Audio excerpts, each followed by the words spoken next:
Hello, আসসালামু আলাইকুম। জহির একাডেমির পক্ষ থেকে সকলকে শুভেচ্ছা ও স্বাগতম। সবাই একটু বোর্ড দিয়ে লক্ষ্য করো। এখানে একটি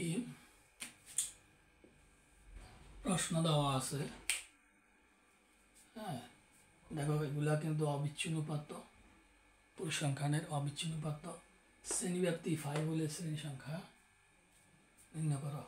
শ্রেণীব্যাপ্তি কত, শ্রেণী ব্যবধান বা শ্রেণীব্যাপ্তি বা শ্রেণী বিস্তার বা যাই বলি 5 দিয়েছে এবং বলছে শ্রেণী সংখ্যা, মানে এটাকে আমরা যদি সারণী আকারে করতে চাই তাহলে শ্রেণী সংখ্যা কত হবে, শ্রেণী সংখ্যা কত সেটা বের করতে হবে। তো আমরা এখানে লিখব, এখানে দেখো যেগুলো কিন্তু উত্ত, এখানে হ্যাঁ সর্বোচ্চ মান কত লিখব,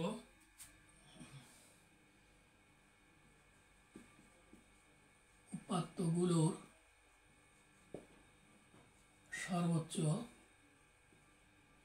নম্বর বা সর্বোচ্চ মান সমান কত, এখানে তুমি দেখবা, এই দেখে এইভাবে দেখবা, দেখবা সবচেয়ে বড়টা 68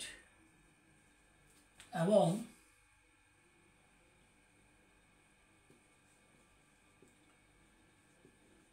সর্বনিম্ন সর্বনিম্ন মানটা দেখবা। এখানে দেখবা সর্বনিম্ন মান কত আছে, দেখো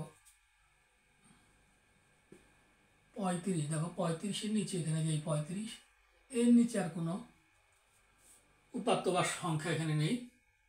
এবার সুতরাং আমরা প্রথমে এটা এই যে এই পরিসংখ্যানটার বা এই উপাত্তগুলোর পরিসর নির্ণয় করবো, পরিসর। সুতরাং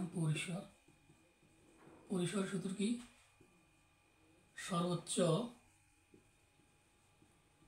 মান মাইনাস সর্বনিম্ন মান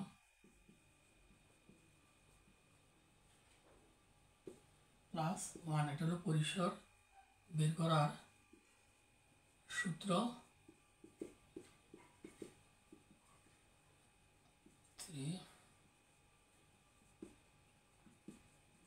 কত হলো 34। এবার এখানে শ্রেণীব্যাপ্তির কত দেওয়া আছে,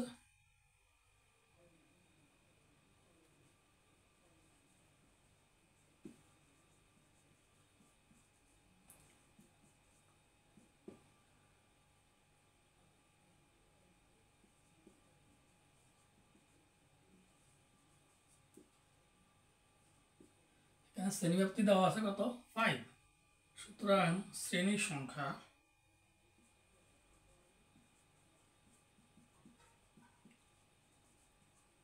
হবে পরিসর বাই শ্রেণীব্যাপ্তি।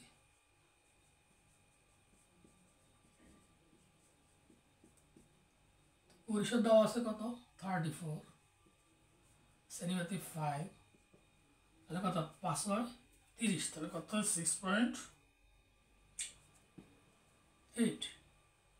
এখন এটা তো একটা দশমিক ভগ্নাংশ বা পূর্ণ সংখ্যা না, আমরা পূর্ণ সংখ্যা আকারে কি লিখতে পারি, এটা কার সমতুল, 7। সুতরাং শ্রেণী সংখ্যা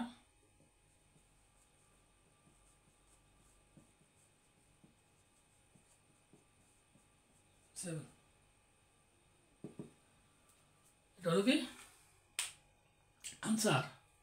সবাই খেয়াল করো, শ্রেণীব্যাপ্তি 5 বলে শ্রেণী সংখ্যা নিয়ে যশোর 2024 দিয়েছে। এটা এরকম অঙ্ক অনেকে আসে, এটা নৈর্ব্যক্তিকে থেকে আসে, সংক্ষিপ্ত প্রশ্নে আসে, তারপর সৃজনশীল প্রশ্ন কর মধ্যে আসে। আমি বারবার বলছি, যারা এগুলো সংখ্যাগুলো করবা তারা নৈর্ব্যক্তিক, সৃজনশীল, সংক্ষিপ্ত এগুলো ক্লিয়ার হবে। এমনকি সৃজনশীলের যে খ থাকে গ থাকে ওটারও একটা অংশ পাঠ থাকে এগুলা। তো এগুলো ভালোভাবে করো, তাহলে অবশ্যই তোমরা সৃজনশীলের খ আর গ এটা অতি সহজে পারবা। তাহলে এখানে প্রথমে দেখবা, এখানে সর্বোচ্চ মানটা মানে সর্বোচ্চ মান কত তুমি এভাবে দেখবে, 60 এভাবে দেখবা, দেখতে দেখবা দেখতে দেখতে দেখবা 68-এর উপর নাই। এটা আমরা বুঝলাম এটা হলো সর্বোচ্চ মান। আবার সর্বনিম্ন মান দেখবা, দেখবে যে 35-এর নিচে তোমরা দেখো আর নাই। এরপর পরিসরের সূত্র আমরা জানি, সর্বোচ্চ মান মাইনাস সর্বনিম্ন মান প্লাস 1। সর্বোচ্চ মান 68, সর্বনিম্ন মান 35 প্লাস 1। 68 থেকে 35 বলে 33 প্লাস 1 34। এটা হলো কি পরিসর, এটা হলো কি পরিসর। কিন্তু আমাদের বলছে কি শ্রেণী সংখ্যা, মানে কয়টা শ্রেণী তুমি যে সারণী বানাবে ওখানে কয়টা শ্রেণী হবে, ওখানে কয়টা শ্রেণী হবে।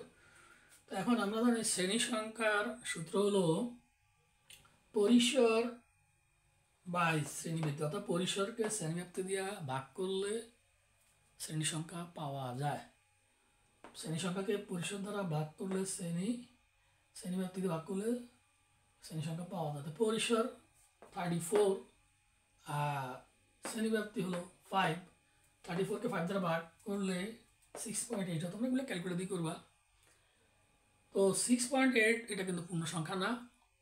তো আমরা এখানে যেহেতু 6-এর চেয়ে বেশি আছে, তো আমরা 6-এর পরে পূর্ণ সংখ্যাটা নিব আর কি। যেটা যে সংখ্যা থেকে বেশি থাকবে তার পরবর্তী সংখ্যাটা নেব। তো পরবর্তী সংখ্যাটা তো পূর্ণ সংখ্যাটা হলো 7।